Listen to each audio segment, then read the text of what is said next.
Irmãos, abramos nossas Bíblias mais uma vez no Evangelho de Lucas. Lucas, capítulo 5.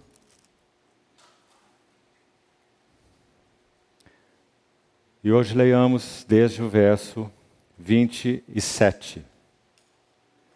Lucas 5, verso 27.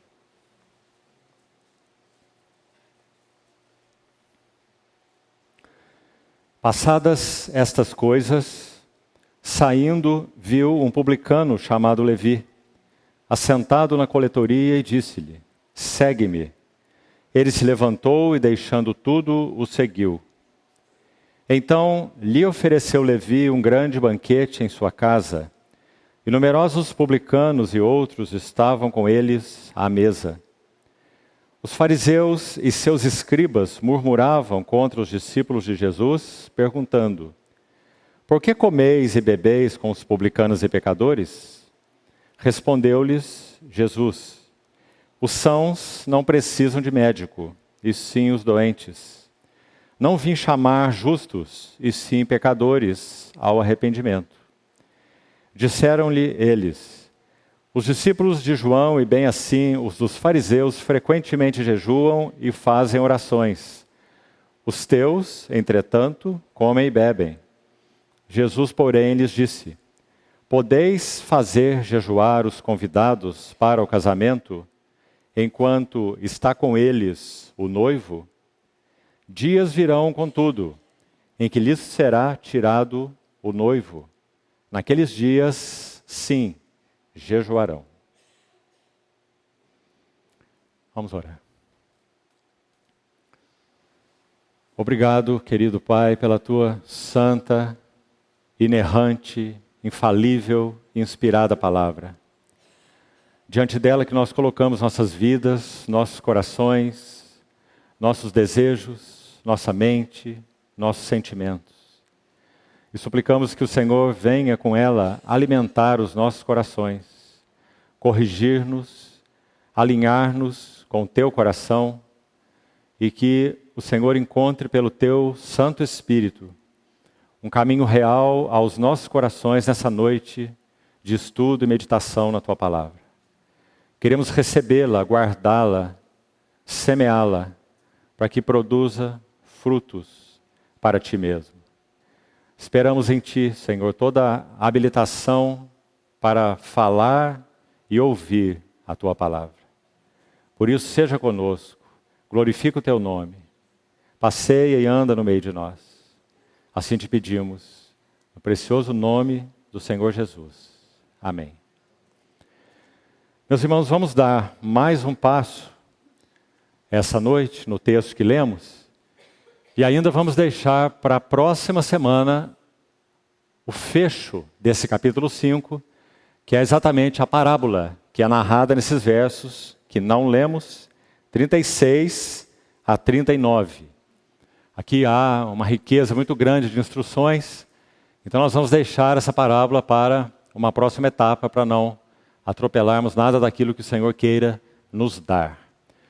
Vamos fazer mais uma vez um brevíssimo resumo das notas que compartilhamos até aqui, para entrarmos nesse texto e darmos esse quarto e último passo no que concerne aos 4 relatos, as 4 narrativas que o Espírito Santo inspirou Lucas, o médico amado, a colocar em um único texto, já que o texto original, como sabemos, não se divide por capítulos, mas nós tivemos aqui, nesse caso, não é assim frequentemente, mas nesse caso houve uma felicidade de quem fez a divisão da Bíblia em capítulos. E então colocou esses relatos todos juntos, porque realmente eles devem ficar juntos. Porque, como temos visto, são 4 passos e são dependentes um do outro. O primeiro relato que vimos, foi recordado hoje na abertura pelo nosso irmão, é o da pesca maravilhosa, quando vimos que a nota central é uma nova convicção de pecado aos pés do Senhor.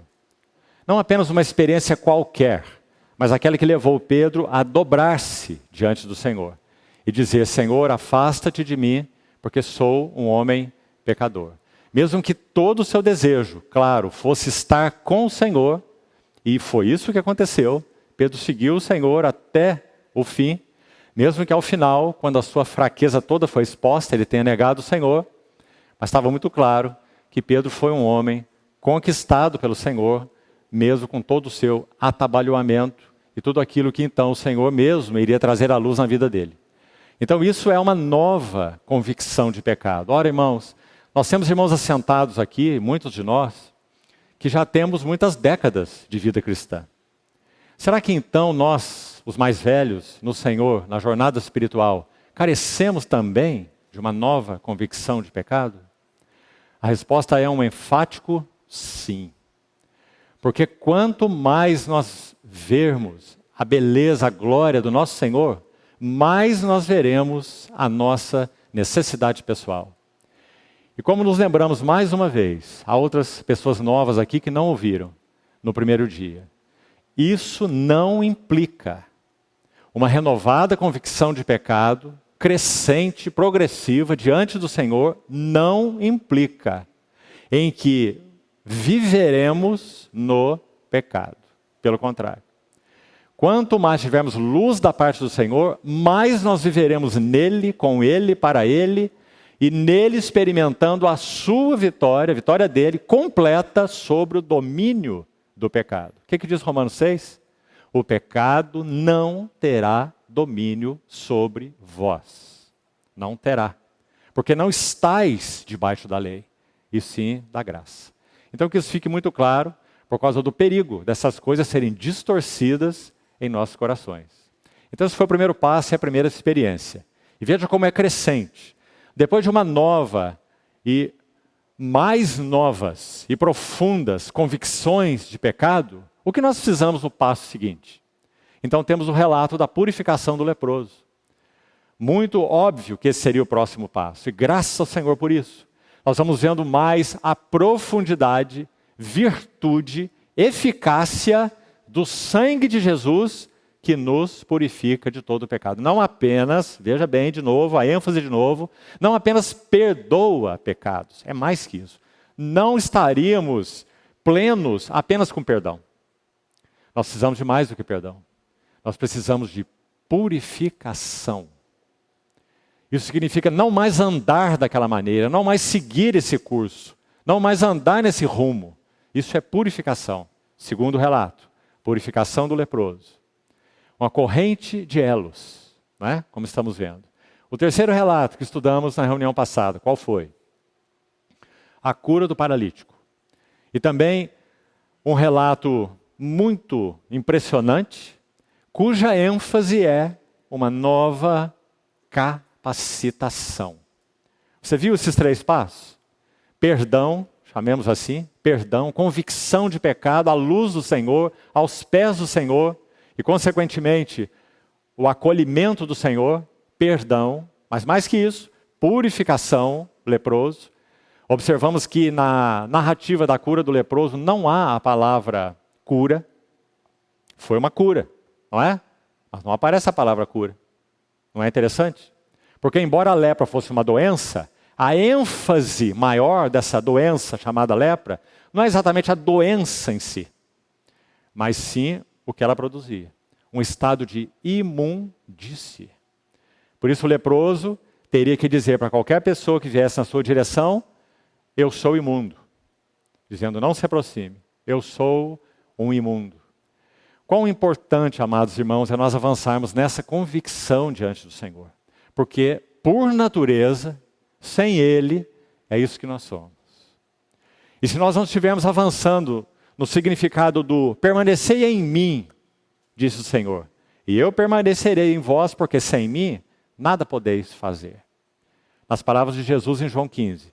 As de Paulo em Gálatas 5 são as mesmas, só que com o vocabulário de Paulo.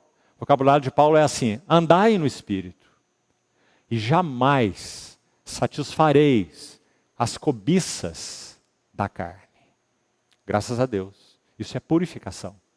Então, capacitação foi o próximo passo. Precisamos ser capacitados, exatamente, para que então experimentemos o que significa vida de união com Cristo. capacitados. Não vivo eu, Cristo vive em mim. Quando essas coisas batem à porta, eu não busco enfrentá-las por mim mesmo, número 1, e nem cedo a elas, número 2. O que eu faço então? Se eu não busco enfrentá-las, mas também não cedo a elas. As duas coisas são totalmente limitadas, equivocadas. Quando essas coisas que entristecem o Espírito do Senhor batem à porta, nós só temos uma atitude correta: correr para Ele.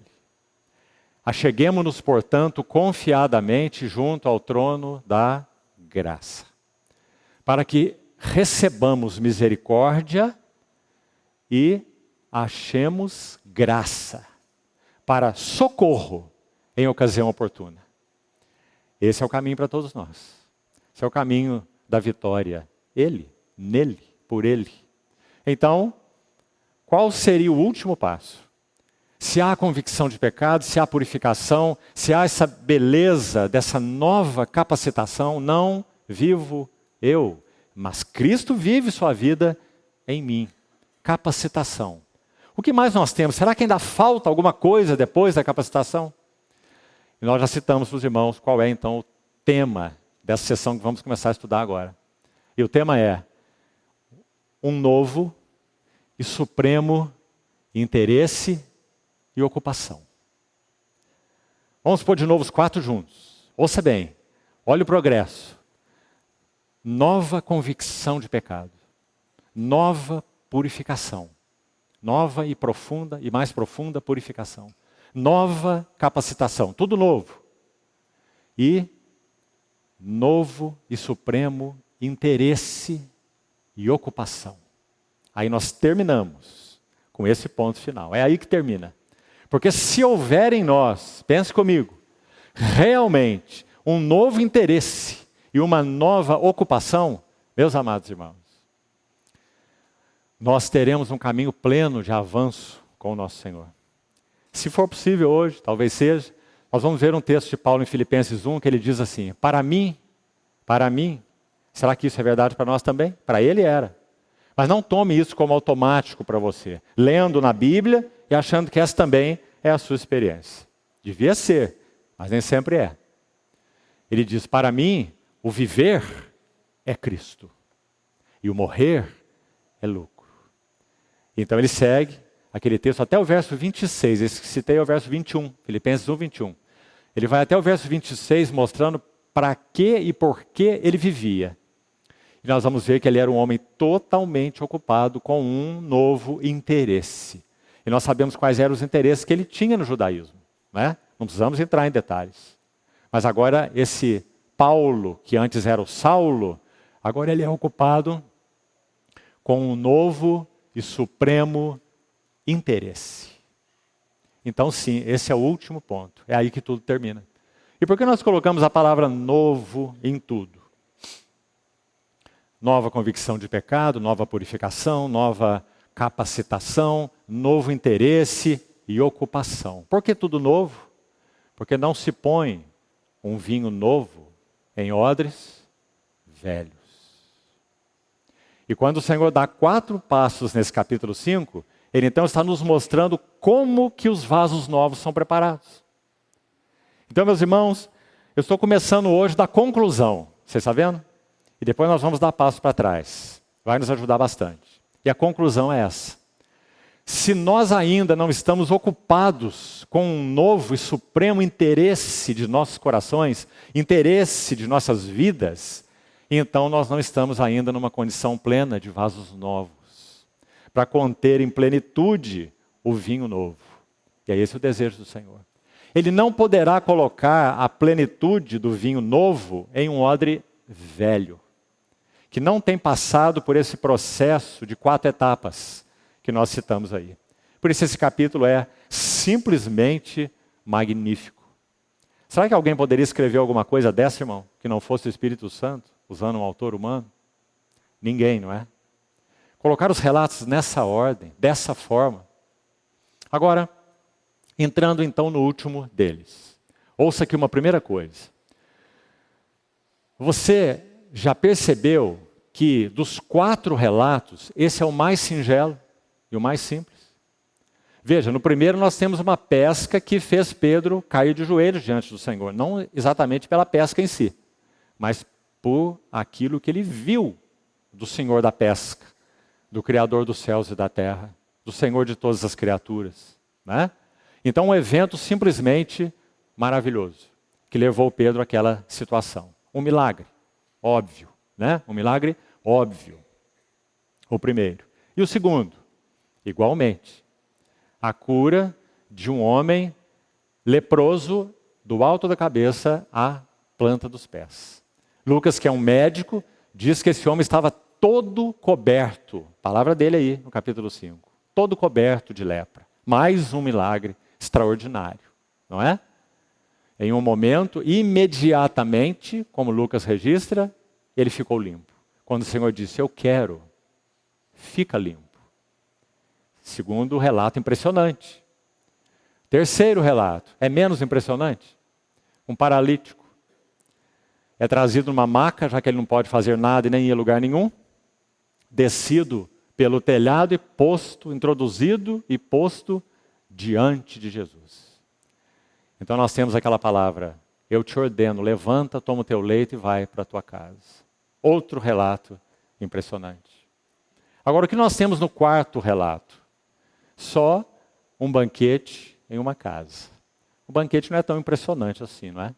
Um banquete não é nada milagroso. É um relato tão singelo. Mas os irmãos vão ver na medida que então, com a ajuda do Senhor, entrarmos nele. Tão singelo e tão profundo.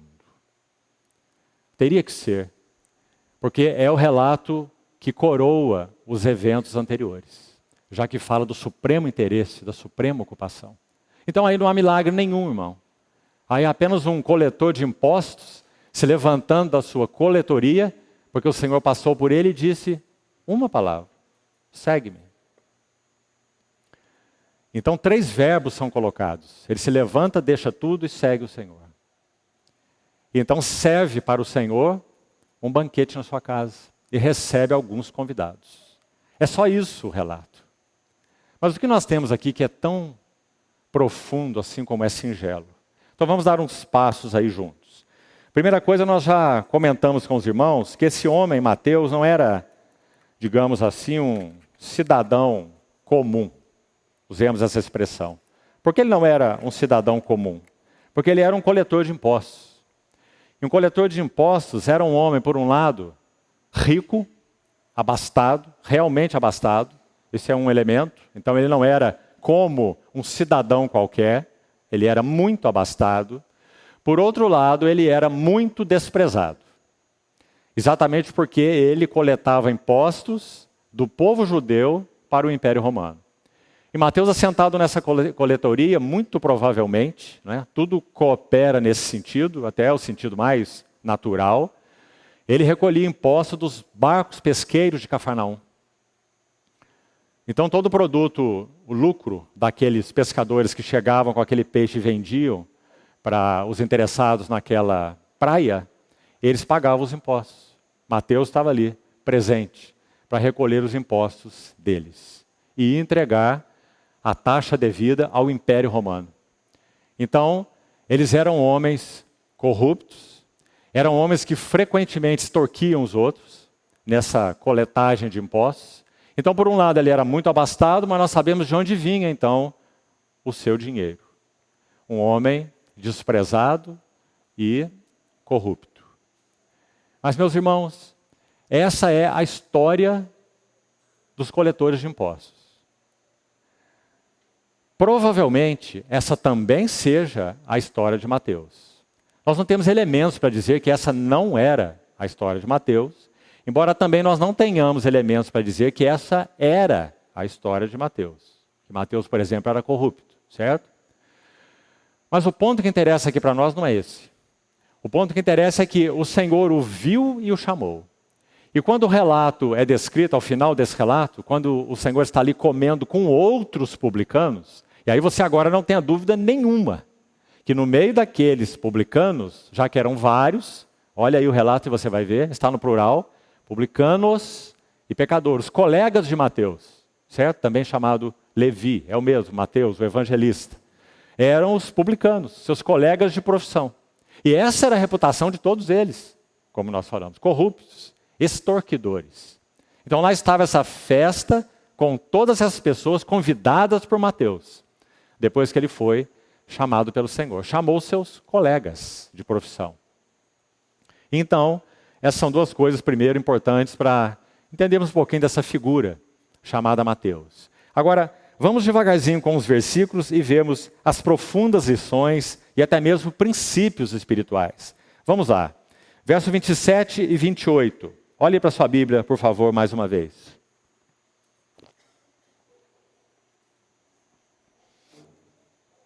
O chamado do Senhor é com uma simples palavra. Final do verso 27, está vendo? Segue-me.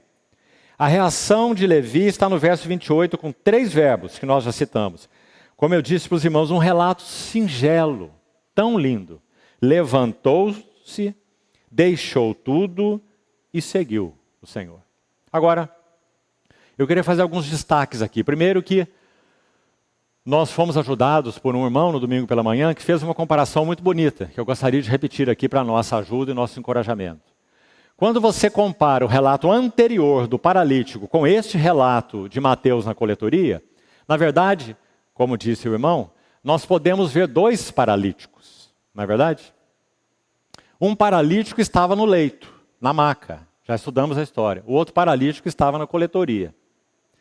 O paralítico da maca foi aquele que o Senhor tratou daquela maneira. O curou, o habilitou, em primeiro lugar o perdoou. Homem, perdoados são os teus pecados. Então, levanta-te e anda. E é dito que ele saiu, tomou o seu leito e saiu glorificando a Deus. O paralítico, o primeiro paralítico. O segundo paralítico, Mateus, Levi. Por que paralítico? Porque ele nada conhecia do Senhor, nada sabia em termos de realidades espirituais. Era um homem que vivia exclusivamente para o aqui, para o agora, para o ganhar dinheiro, para tirar proveito. Vamos resumir em uma palavra? Interesse próprio. Essa palavra eu gostaria muito, meu amado irmão e irmã, que você registrasse no seu coração. Porque nós vamos andar por ela o tempo todo nessa noite. Porque se o tema desse relato, como já citamos, é um novo e supremo interesse e ocupação, então o que é que Mateus tinha? Mateus tinha, sim, um supremo interesse próprio, não é? E o Senhor então trabalhou, chamou e realizou nele o que nós temos absoluta certeza, é Ele quem escreve o Evangelho com seu nome, Mateus.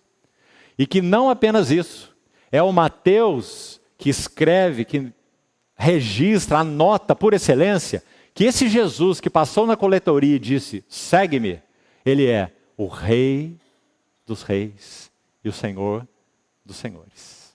É Mateus quem tem essa ênfase, não é? Mateus escreveu o Evangelho do Rei. Porque realmente Mateus se entregou em uma absoluta submissão. Então sim, nós temos certeza de que esse homem Mateus, ele foi tirado de um supremo interesse próprio para um novo e supremo interesse. E uma nova e suprema ocupação. Isso não é maravilhoso? Porque, irmão e irmã, nós estamos tocando no cerne da nossa doença como homens caídos, que se chama interesse próprio. Pensamos em nós, corremos por nós, nós primeiro, depois os outros. Olha as vidas conjugais. Olha os casamentos. Eles são feitos na seguinte base. Estamos juntos para que você me sirva. Quando você não servir mais, tchau. Os casamentos são feitos, quando são feitos, né? Quando são feitos. Hoje em dia não se faz muitos. Mas quando são feitos, a porta lateral já fica aberta. Qualquer coisa que aflija o meu interesse próprio, eu corro para a porta lateral. E adeus. Não é? Interesse próprio. Essa é a nossa doença, meus irmãos. Foi isso que o pecado fez com todos nós, por natureza. Mas a história da graça não é maravilhosa? Por isso esse relato é tão profundo. O Senhor tomou um homem que não apenas como nós, e como todos os homens nascidos de mulher, era um homem que por causa do pecado tinha interesse próprio, mas era um homem que o alimentava abundantemente. Certo? Porque ele era um homem muito abastado. Quando Lucas registra que ele ofereceu, olha aí as palavras com cuidado. Não diz só oferecer um banquete. Banquete já é muito, certo? Pouquíssimas pessoas naquele tempo poderiam oferecer um banquete. Os nobres, né? Mas Mateus não ofereceu apenas um banquete. Olha aí no seu texto. Ele ofereceu um grande banquete. Talvez na linguagem de hoje, né, alguns milhares e milhares de reais foram gastos nesse grande banquete. Ele não ia servir vinho de terceira categoria, não é? Ele é o Mateus. Então, foi esse homem que alimentava dessa maneira todo o seu interesse próprio, que o Senhor disse uma palavra: segue-me. E ele se levanta e segue o Senhor, deixa tudo e segue o Senhor. Então, essa nota é a nota mais importante para ser guardada no nosso coração. Então, vamos lá. O que significa segue-me? Gostaria de usar uma expressão para ilustrá-la, porque a palavra que eu vou usar aqui aparece no capítulo 5, onde estamos. Embora não apareça aí no relato do chamamento de Mateus. Para o chamamento de Mateus, vamos lá, olhe para a sua Bíblia de novo, por favor. Final do verso 27, você tem simplesmente o segue-me, certo? O Senhor está dizendo, seja meu companheiro. É esse o significado do segue-me, para que fique claro. Não é apenas assim, eu estou na frente porque eu sou o mestre, e é isso mesmo, o que por um lado é verdade, né? O discípulo não é maior que o seu mestre, disse o Senhor, como Mateus mesmo, ele mesmo, registrou. No seu capítulo 10 do Evangelho de Mateus, né? Basta ao discípulo ser como o seu mestre. Então sim, há essa figura de que o mestre é aquele que está à frente e o seu discípulo aprendendo dele. Mas há uma outra figura. Esse mestre não apenas ensina o seu discípulo, esse mestre anda com o seu discípulo. Não é apenas uma questão de sala de aula, não é uma questão acadêmica, não é uma questão intelectual. Sabe, meus amados irmãos, esse é um dos grandes perigos do cristianismo em geral. Transformar o assunto da palavra de Deus, seja ela aqui como está sendo hoje ministrada, seja compartilhada, seja lida, seja como for, tornar a palavra de Deus um assunto intelectual, academicismo. Isso está longe do sentido da palavra de Deus. A palavra de Deus é viva e eficaz, e mais cortante que uma espada de dois gumes. Não é?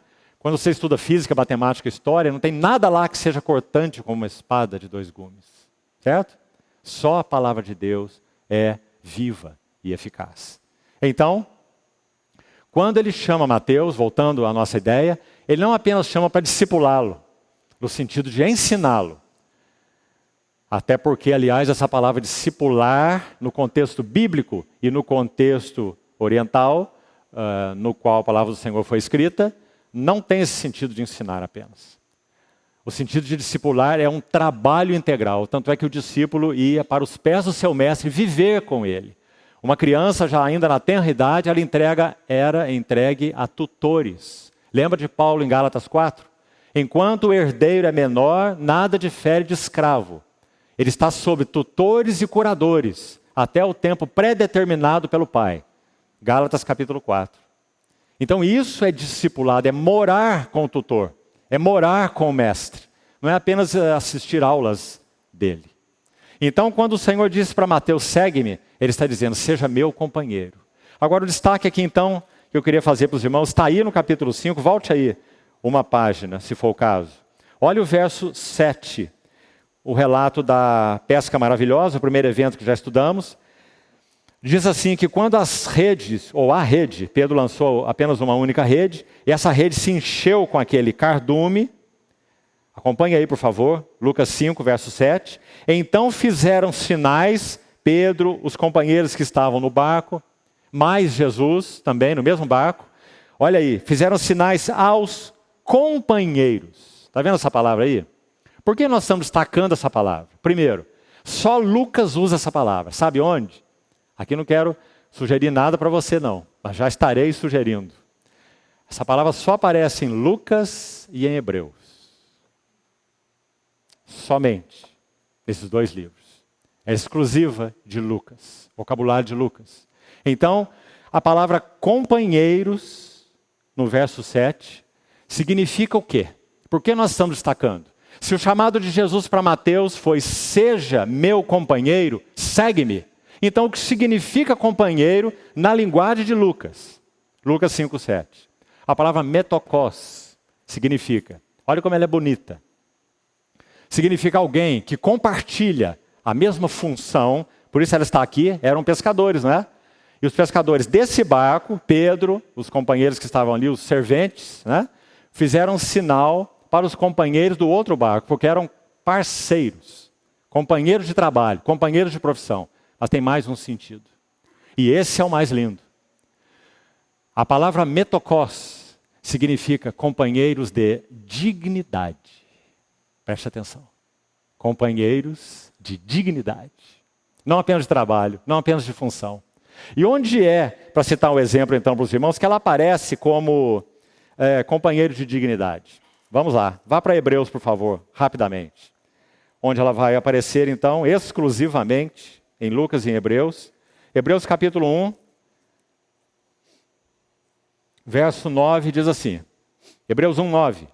Se referindo ao nosso Senhor Jesus, claro. Amaste a justiça e odiaste a iniquidade. Por isso Deus, o teu Deus, te ungiu com o óleo de alegria, como a nenhum dos teus companheiros.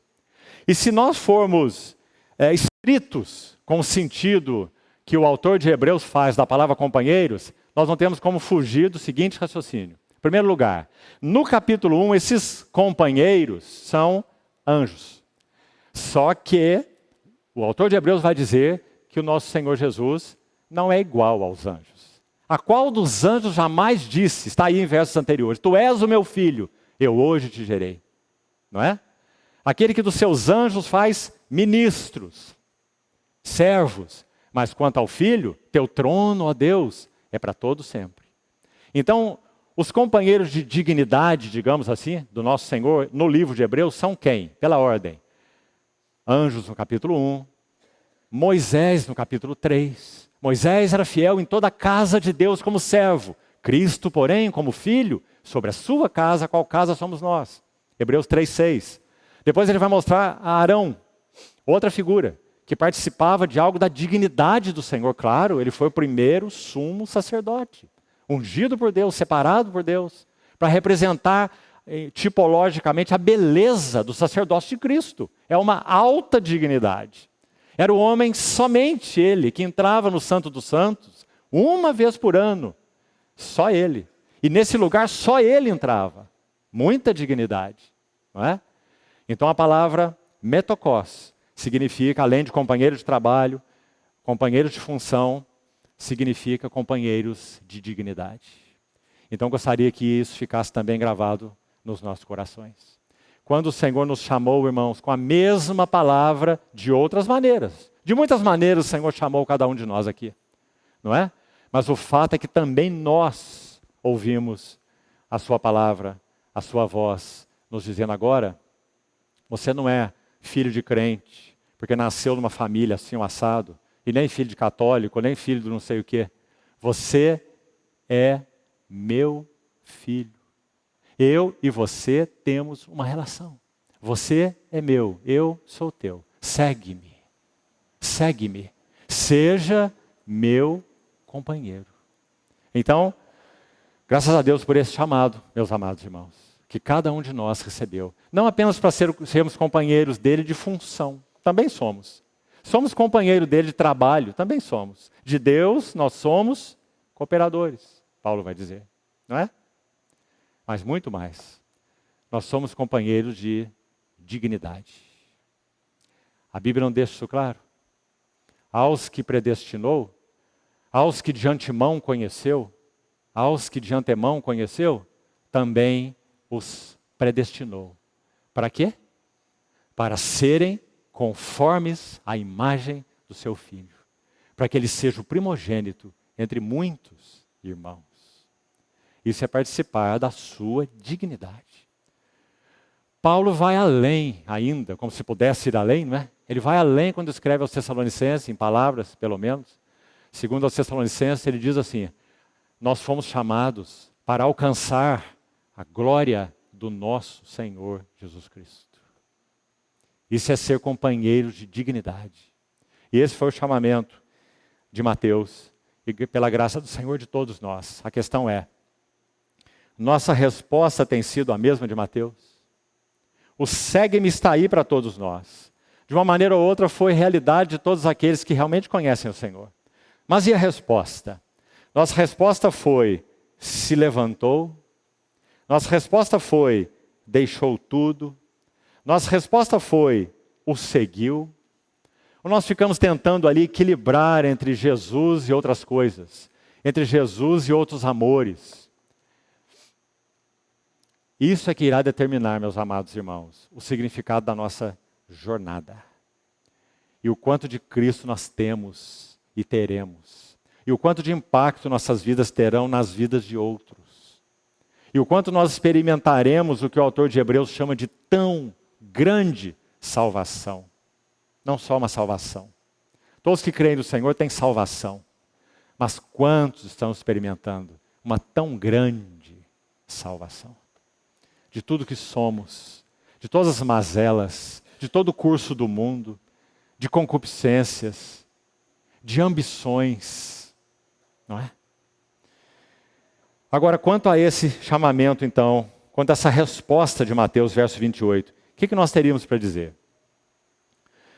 Por favor, registre só, que eu preciso avançar. Um texto.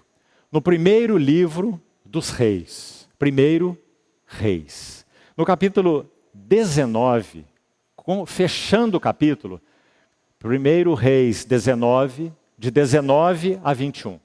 O fecho do capítulo 19. Não deixe de ler. Você vai ver que o Senhor também chamou um homem igualmente abastado, como Mateus. E esse homem se chama Eliseu, o sucessor de Elias. O Senhor o chamou através de Elias, certo? Agora, se você ler esse registro, 1 Reis 19, 19, você vai ver o que Eliseu estava fazendo. Ele estava lavrando um campo, olha a história. E ele tinha à frente dele 11 juntas de bois. Presta atenção. E ele estava com a 12ª. Assim é o registro. Então são 12 juntas de bois. Meus irmãos, Eliseu era um homem, não apenas um homem do campo. Eliseu era, penso que nós podemos chamar de um latifundiário. 12 juntas de boi. E ele estava lavrando com a 12ª. Então sabe o que acontece? Elias passa por ele, simplesmente, lança sua capa sobre ele, e o sentido é esse, o sentido é chamamento, o sentido é discipulado. E então, a história de Eliseu, para resumir, é que sabe o que ele faz? Ele segue a Elias, também imediatamente, mas ele entende de alguma forma, e Elias o permite, que ele volte a se despedir de seu pai e de sua mãe. Afinal de contas, ele havia deixado isso tudo nas mãos deles, né? Ele deixou tudo isso aí nas mãos deles. Então você vai ver que o relato diz que ele se volta para despedir de seu pai, despedir de sua mãe. E ele então, a partir daí, não sabemos mais se seu pai e sua mãe o viu uma única outra vez qualquer. Porque então ele vai seguir o caminho do Senhor junto com Elias. Agora, o que eu queria destacar nesse relato é o seguinte. Olha o que ele faz. Ele toma a junta de bois com o qual ele lavrava. Olha que interessante, era o trabalho dele, certo? Ele toma essa junta de bois e ele imola os bois. E ele usa os aparelhos de madeira, óbvio, né? Para lenha, cozinha a carne e dá para todos os serventes. Aí o texto usa a palavra o povo, significa muita gente. Os serviçais, certamente os empregados, as pessoas que serviam a essa família de Eliseu ali naquele campo. Então, por que estamos citando esse relato? Deixe-me colocar um princípio espiritual, irmãos, para nós orarmos. Temos que perguntar isso ao Senhor. E o princípio espiritual é o seguinte.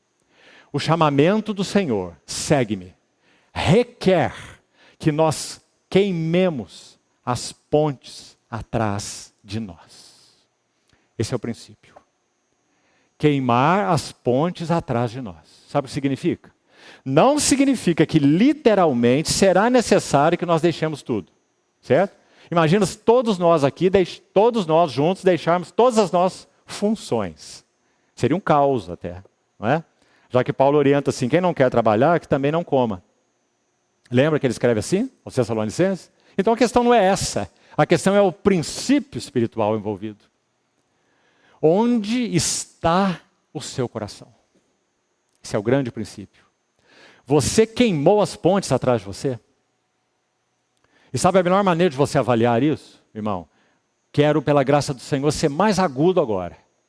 E a pergunta que você tem que fazer é o seguinte: se por algum motivo aprouver ao Senhor tirar tudo de mim, qual será a minha reação? Qual será a minha atitude? Saia do terreno dos bens agora. Venha para o terreno da saúde. E se aprouver ao Senhor te colocar em uma cama, você acha que Ele não faz isso com seus servos? Se você acha que Ele não faz, você entende mal a palavra. E entende mal os caminhos do Senhor também.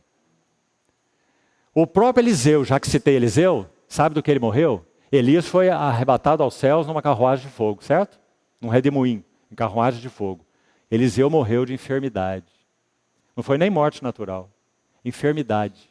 O grande Eliseu, o profeta do Senhor, morreu de enfermidade.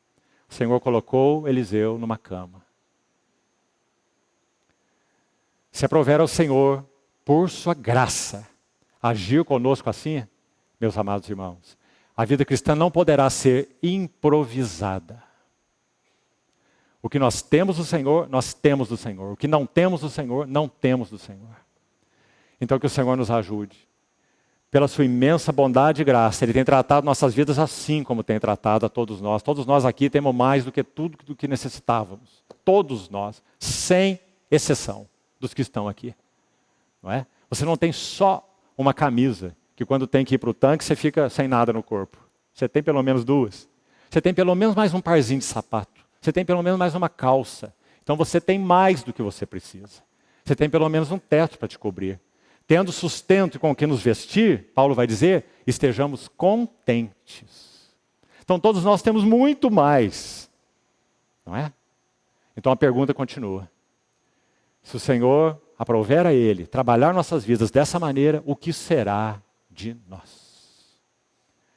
Onde está o nosso coração? Quem é nosso amor? Quem é nosso sustento? Quem é a nossa vida? Quem é a nossa alegria? Alegria. O irmão Atmani estava 20 anos preso em uma prisão comunista na China, por amor ao Senhor e pelo Evangelho. Magro, 49 quilos. Um homem de 1,79 m de altura. Ele estava cantando hinos ao Senhor na sua cela. E o carcereiro ouviu. Um carcereiro do sistema comunista. E ele ouviu o Atmani cantar e adorar o Senhor todos os dias. E ele não suportou. Ele chegou disfarçadamente à cela do irmão Ni e disse assim: Senhor Ni, eu quero conhecer esse Cristo que você adora. Mas eu tenho medo de perder tudo o que eu tenho. Sabe o que o irmão Ni respondeu? Mas, enquanto você não recebê-lo, você não tem nada. Qual é a nossa condição, meus amados irmãos? Qual é a nossa condição? Verso 29 diz assim, 3 destaques gostaria de fazer aqui.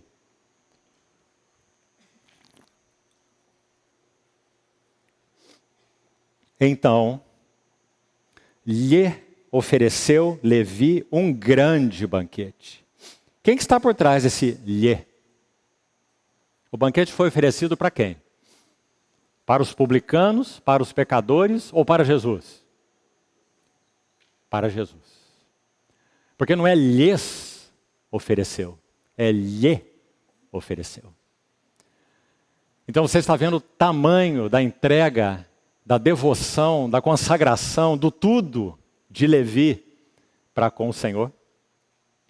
Lhe ofereceu. um grande banquete.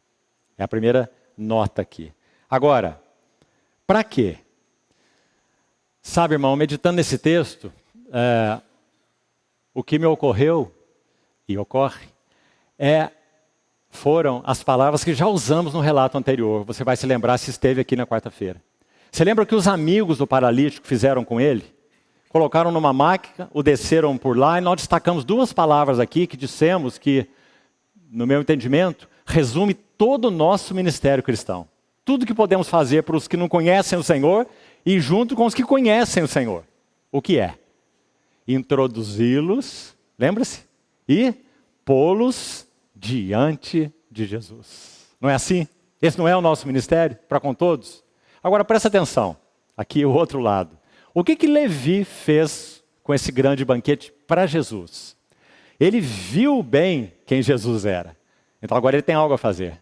Ele vai introduzir e colocar publicanos e pecadores diante de Jesus. Ah, maravilhoso, irmão. Aqui eu queria extrair outra lição, e mais um princípio. Essa é a aplicação mais sublime dos nossos bens. Quero repetir isso, irmão. O uso, a aplicação mais sublime das coisas que o Senhor tem nos confiado, sejam poucas, sejam muitas, quantidade não importa. Aquilo que Ele nos tem dado, né? E Ele nos tem dado abundantemente. O uso mais sublime dos bens que o Senhor nos tem confiado é esse. É usá-los para que eles sejam expressão da graça de Deus. É que esses bens sejam usados para introduzir pecadores, no caso do texto aqui, e pô-los diante de Jesus. E para com os nossos irmãos a mesma coisa. Introduzir os nossos irmãos e pô-los diante de Jesus. E aí, meu irmão, me permita ser mais prático, com a ajuda do Senhor e com muita gentileza e respeito por vocês.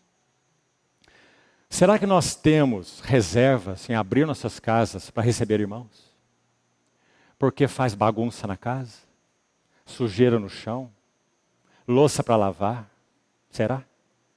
Será?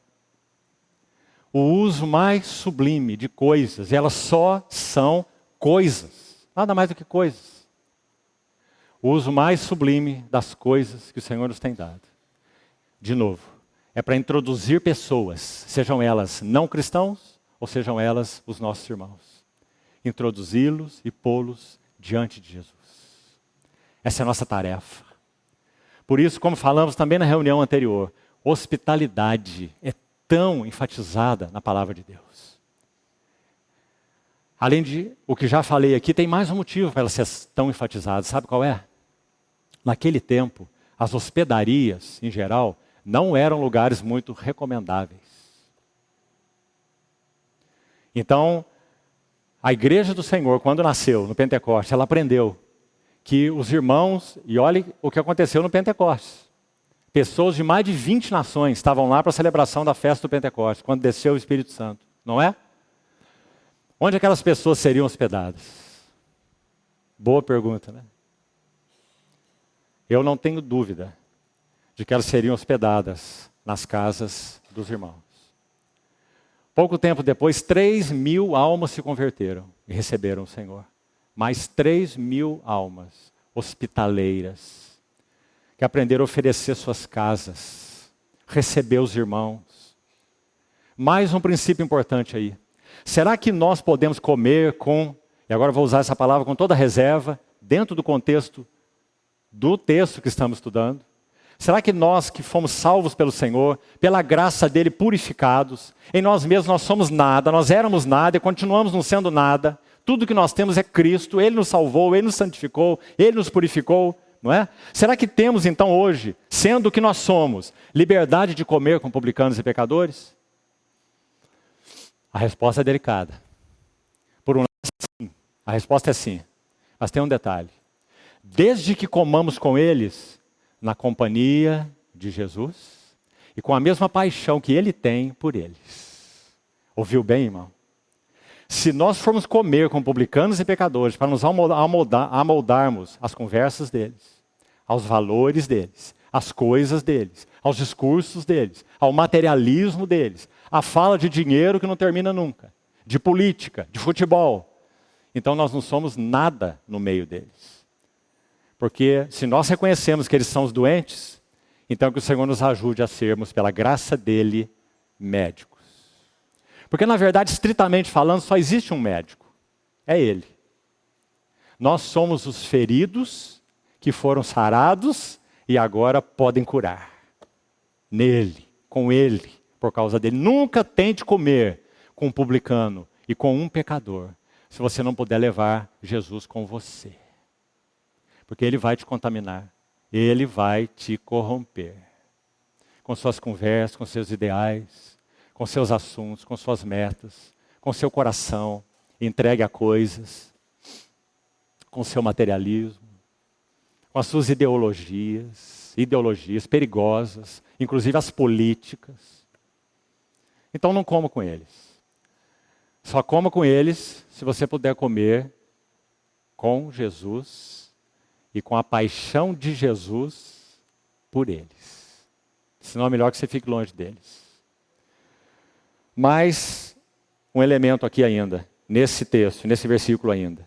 É dito, verso 29, que Levi ofereceu a Jesus um grande banquete em sua casa. Agora, se você ler os relatos de Mateus 9 e Marcos 2, aí estão só a citação para você conferir depois. Nós não vamos fazer agora, precisamos avançar. Mateus narra de uma maneira muito singela, porque o jantar foi na casa dele, certo? Então, como ele escreve o seu evangelho de Mateus, ele toma muito cuidado para ele não ser a figura que aparece. Então é muito bonito você ler a narrativa de Mateus quando ele fala do jantar que ele deu. Se você tiver a oportunidade, faça isso. Você vai ver que ele narra um dia normal. Ele diz assim, estando ele em casa, esse ele é ele mesmo, Levi.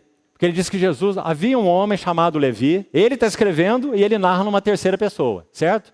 Então ele diz, havia um homem chamado Levi, assentado numa coletoria, e o Senhor o chamou e disse, segue-me.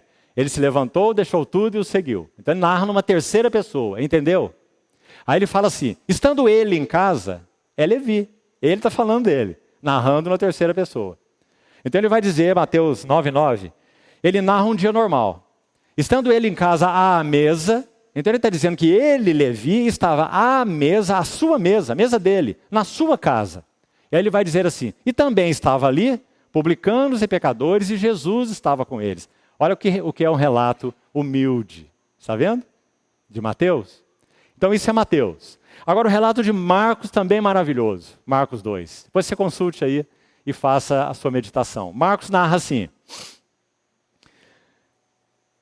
Levi lhe deu um banquete e Jesus estava à mesa na casa de Levi.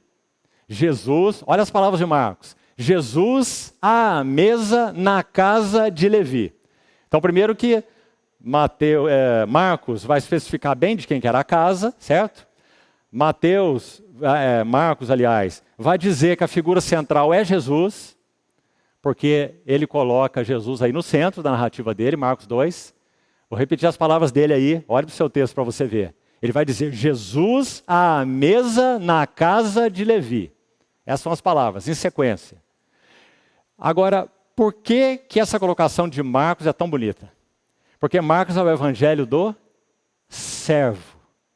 Então ele vai dizer, Jesus, me permita abrir um parênteses aqui, o servo. Onde está o servo? À mesa. Na casa de quem? Na casa de Levi. Fazendo o quê?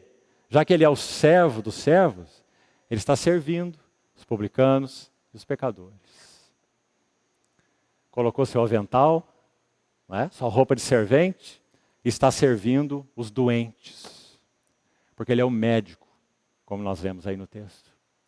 Ele é o justo, que está chamando pecadores ao arrependimento, com o seu avental na cintura. Tão bonito o registro de Marcos, irmãos. Tão coerente com a nota dele, que enfatiza Jesus como servo. Então depois você leia com calma e pense nisso. Mais um passo. Os versos 30 e 32, para irmos concluindo. Temos pouco tempo. Verso 30 diz: os fariseus e os seus escribas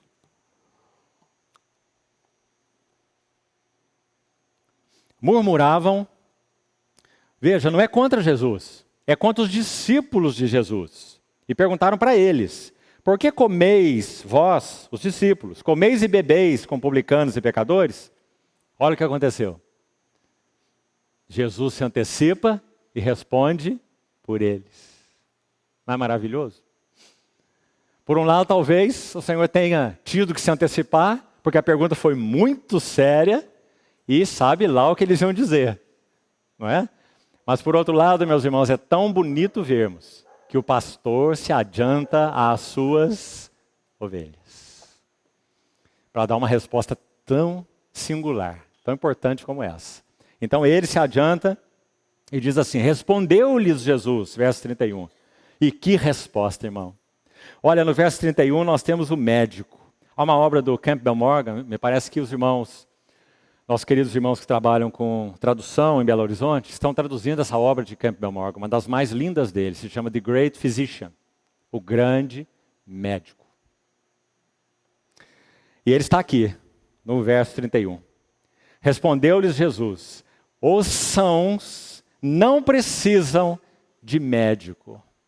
Assim ele se autodenominou, não é? Ele é o médico, com M maiúsculo. E sim, os doentes. Meus irmãos, que resposta. Agora, o verso 32, ele continua: não vim chamar. No verso 31, podemos dizer, é vim curar, certo? Porque ele é o médico. Mas no verso 32 é vim chamar. Não vim chamar justos, mas sim pecadores ao arrependimento. Aqui eu queria fazer uma combinação, então, desses dois versículos. Porque o Senhor está no verso 31 diretamente e no verso 32 implicitamente. Ele está dando a si mesmo dois títulos, irmão, que precisam estar muito gravados no nosso coração, porque são muito lindos, irmãos. Ele é o médico.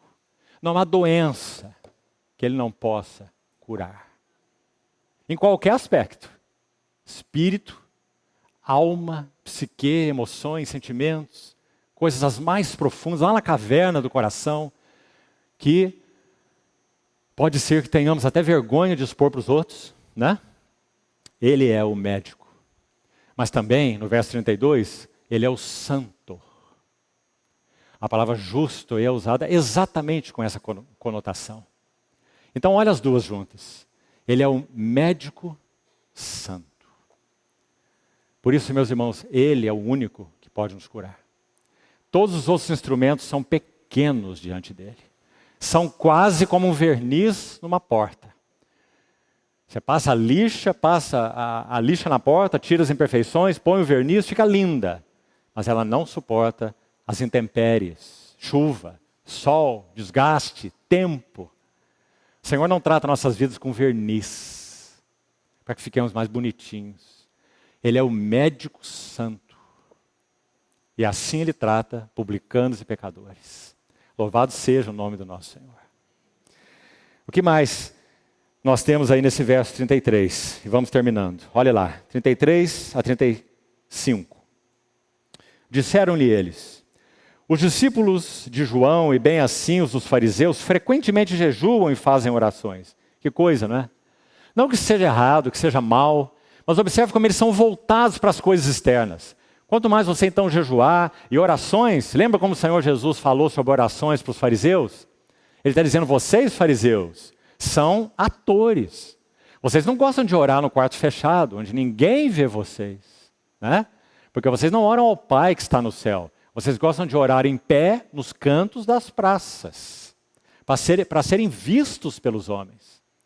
Aí o Senhor vai dizer: a oração de vocês já recebeu recompensa. Essa recompensa qual era? Louvor próprio. Glória própria. Todo mundo que passava numa praça, você imagina, via um fariseu em pé no canto, eles já vestiam uma roupa diferente, eles já usavam, alongavam os filactérios, as suas franjas. Filactérios era uma caixinha de couro, onde colocavam porções das escrituras, numa caixinha de couro, como se fosse um porta-versículos, certo? E eles amarravam aquilo na mão, com uma tira de couro, amarrava a caixinha na mão, olha isso, e amarrava essa caixinha na testa. Sabe por quê? Porque em Deuteronômio está escrito que a palavra do Senhor deveria ser atada nas mãos e nas frontes. Aí eles entenderam que era assim que fazia. Escrever os versículos, pôr na caixinha, amarrar na testa, né, ficava assim. E amarrar na mão. Eles não compreenderam o que o Senhor quis dizer. Que Ele quis dizer que a palavra dele deveria governar todas as atitudes deles. E a palavra do Senhor devia governar todos os pensamentos deles. Mas eles entendiam só a letra da palavra. Então eles iam lá para o canto da praça e a pessoa que passava olhava, olha aquela figura, aquilo é um homem santo. Não é? Então o Senhor disse, ai de vós, fariseus hipócritas, fazeis longas orações, e ora em pé nas praças, e dão esmola tocando trombeta, olha, estou dando uma esmola para esse mendigo. E diz, vocês já receberam a recompensa. Interesse próprio, de novo. Então, assim eles disseram no verso 33. Os discípulos de João e bem assim os fariseus frequentemente jejuam e fazem orações. Os teus, olha a acusação, irmão. Os teus discípulos comem e bebem. Uma acusação forte. Merece uma resposta clara. Então o Senhor vai dizer assim, e que resposta, irmão? Jesus, porém, lhes disse, podeis fazer jejuar os convidados para o casamento enquanto está com eles o noivo. Quem Jesus é no capítulo 3, ele é o deleite de Deus. Quando ele é batizado, o céu se abre e a voz do céu se manifesta. O vaso deleitável de Deus, capítulo 3. Quem ele é no capítulo 4? Ele é o pregador e o libertador. O Espírito de Deus está sobre mim e me ungiu para evangelizar os pobres. Pregador e o libertador. Quem ele é no capítulo 5? O noivo. O noivo. O centro da alegria, da felicidade, das afeições da noiva. É isso que ele é no capítulo 5. Por isso o capítulo termina aqui. Ele vai dizer então, o noivo está com eles, eu estou com eles. Como eles vão jejuar? Como eles vão fazer aí qualquer tipo de prática ascética? Mas então o Senhor está condenando essas coisas? Olha o equilíbrio do nosso bendito Senhor. Olha o verso 35. Dias virão, contudo, em que lhes será tirado o noivo. Naqueles dias, então, sim, jejuarão. Queria terminar aqui, irmãos, dizendo algo para nós sairmos meditando também. A palavra tirado aí é usada apenas nesse relato em Mateus, Marcos e Lucas, que é o mesmo relato, certo? O mesmo. Você vai encontrar em Mateus 9, em Marcos 2 e em Lucas 5, que já citamos. Só aí. Essa palavra usada aqui, apairou. Apairou. Ela é usada somente nesse relato. Essa palavrinha, também não estou interessado apenas em linguística aqui não. Aprenda, veja a lição espiritual aqui. É a palavra airo, A-I-R-O, transliterada do grego, claro, né? Airo. Ela é uma palavra simples, tomar, levantar, tirar. Ela é usada muitas vezes no Evangelho. Tem esse sentido de tomar, de tirar. Agora, apairo não é igual a airo. Apairou significa tirar com violência. Então, o Espírito Santo escolheu uma palavra específica aí. Você está vendo que beleza? Vamos lê-la então assim. Verso 35. Dias virão, contudo, em que lhes será tirado com violência o noivo. A que o Senhor está se referindo? À cruz. O noivo será tirado deles com violência. E então sim, eles jejuarão. E agora para concluir, irmão. Desde quando nosso Senhor Jesus foi tirado dessa terra com violência? Lembra-se de Isaías 53? Lembra-se? Desde que ele foi tirado dessa terra com violência, a alegria, escute isso com cuidado e com atenção. A festa, melhor a palavra, a festa está conectada com o céu. Porque no céu é onde ele foi recebido. Lembra como Marcos termina o seu evangelho? E Jesus foi recebido no céu. O servo dos servos. Marcos termina assim. E ele está sentado à destra de Deus. Então hoje a festa está conectada com o céu. Porque ele foi recebido lá. E ele está lá. E o jejum está conectado com a terra. Porque ele ainda não está aqui. Por isso que quando João escreve os seus 5 escritos, o coração de João é o coração de uma viúva. Quando nosso Senhor Jesus ressuscitado, ele ascende aos céus do Monte das Oliveiras, aquela nuvem o encobre diante dos olhos deles, dos discípulos, João estava ali. Aqueles varões diziam assim, por que estão olhando para as alturas? Esse Jesus que dentre vós foi assunto ao céu, virá de novo do modo como o viste subir. Não é? Ainda o aguardamos. E João e os discípulos saíram dali. E João vai escrever os seus 5 escritos quando ele já era bem idoso. Ele não escreve nada na sua juventude. Nada. E quando ele vai escrever idoso, nós vemos o coração de João como o coração de uma viúva. Então quando ele olha para esse mundo, que tirou o seu Senhor violentamente, injustamente. Quando ele, João, que conhece as alegrias do céu, onde o Senhor foi recebido e está, o centro do gozo e da alegria do céu. Olha o livro do Apocalipse, para você ver. E então ele olha para a terra, porque ele está na terra. Aliás, no caso de Apocalipse, ele está exilado. No caso das suas epístolas, ele está escrevendo para os seus filhinhos, já velhinho. O que ele tem para dizer? Não ameis o mundo. Não ameis o mundo. Nem as coisas que no mundo há. Porque se alguém amar o mundo, o amor do Pai não está nele. É o que ele tem a dizer, irmão. Porque a festa hoje está conectada com o céu. O jejum está conectado com a terra. O que eu quero dizer com isso? Nós não vamos ter tempo aqui. Leia, por favor, 1 Coríntios 7. 1 Coríntios 7, versos 29 a 31. Escute esses versos. Isso, porém, vos digo. O tempo se abrevia. O tempo se abrevia. O que resta aqui na terra é que não só os casados vivam como se não fossem. Oh, estranha a palavra de Paulo. Será que ele está dizendo para os casados viverem como se fossem solteiros? Será? Será que é isso? Não. Ele está dizendo, não pense que o propósito de Deus é te dar um ninho de festa, de alegria, de felicidade plena no seu casamento. Porque isso não existe aqui na terra. Compreende, irmão? Por mais gozoso e graças ao Senhor por aqueles para quem isso tem sido assim. Por mais precioso, gozoso, alegre, feliz que o nosso casamento seja. E sim, o Senhor quer que seja assim. E devemos avançar para isso. Mas cuidado, irmão.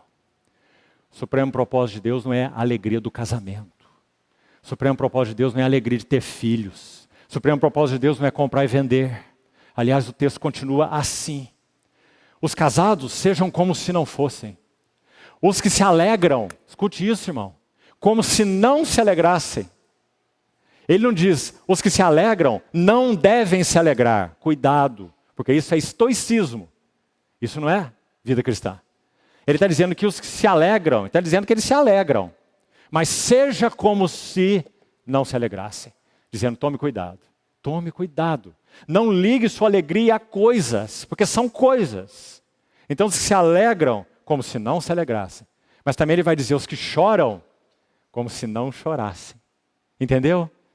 Está dizendo, se você de alguma maneira tem sofrido privações, tem sofrido perda, tem sofrido de alguma maneira que seja, o que seja nesse sentido, cuidado com o teu choro também. Lembre-se que o choro pode durar uma noite, mas a alegria vem pela manhã. Lembre-se, os que levam a semente chorando, voltarão com alegria, trazendo seus feixes. Então os que se alegram, ou os que choram, como se não chorassem. Ele diz mais, os que se utilizam do mundo, todos nós temos utilizado do mundo, mas ele diz, seja como se dele não utilizassem. Porque a aparência deste mundo passa. Irmão, essa é a palavra do Senhor, não são minhas palavras.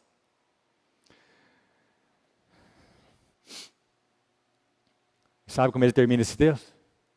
O que eu quero é que estejais livres de preocupações. Ele acrescentou mais uma coisa que deixei para trás. Você está aqui para terminar. Os que compram como se nada possuíssem. A palavra de Deus está nos ensinando a colocarmos nossas mãos nas coisas que o Senhor nos tem dado com muita leveza, irmão. Muita leveza.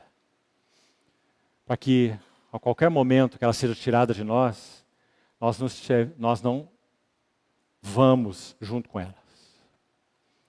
Porque não estamos agarrados a elas. O Senhor nos ajude nisso, meus amados irmãos. O Senhor nos ajude nisso. Se nós compararmos nossas vidas aqui e a desse país inteiro, toda a riqueza desse país inteiro, com a de Alexandre o Grande, nós não chegaríamos nem aos pés da riqueza de Alexandre o grande imperador. Sabe o que ele disse quando ele ia partir? Que ele queria que suas mãos ficassem para fora do seu esquife, para que todo o seu império visse que ele nada trouxe para esse mundo e nada podia levar dele. Mas ele não era um cristão. Ele morreu de modo miserável. Miserável.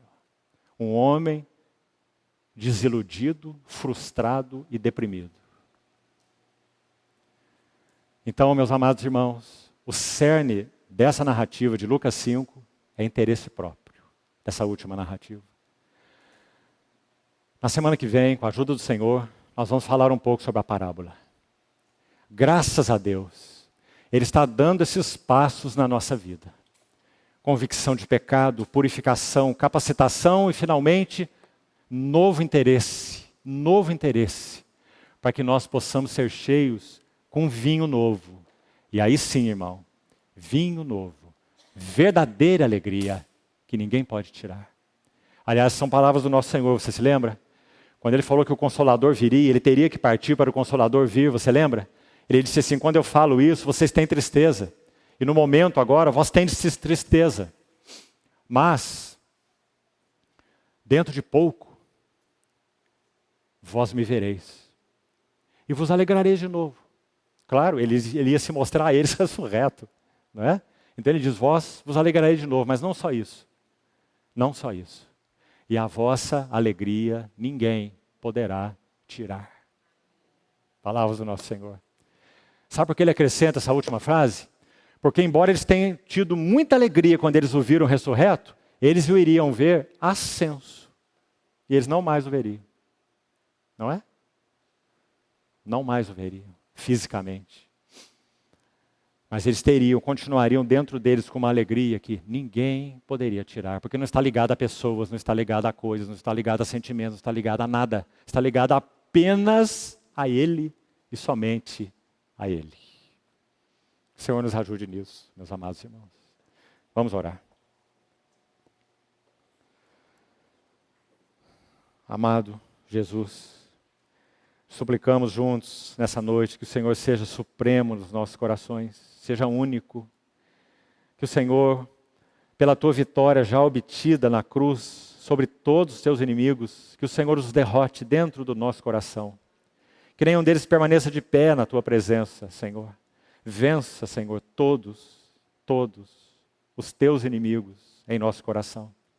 Para que realmente, Senhor, seja o foco, centro de nosso interesse, de nossa ocupação.